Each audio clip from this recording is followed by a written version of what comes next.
Hi everyone, in front of me I've got Xiaomi 14T and let me share with you how to show the IMEI information on this device.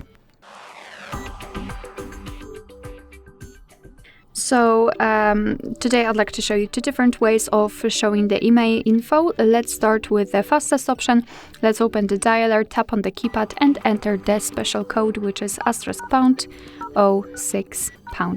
And as you can see by this code, we are provided with both IMEI numbers of this device. So let's tap on OK. And now let me show you another way through the settings. We have to open them. Now we have to go to the top of the list to find About Phone.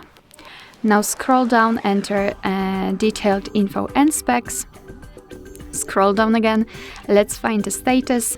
And as you can see right here, we've got both IMEI numbers for both SIM slots. Of course, you have to tap on them to show the information.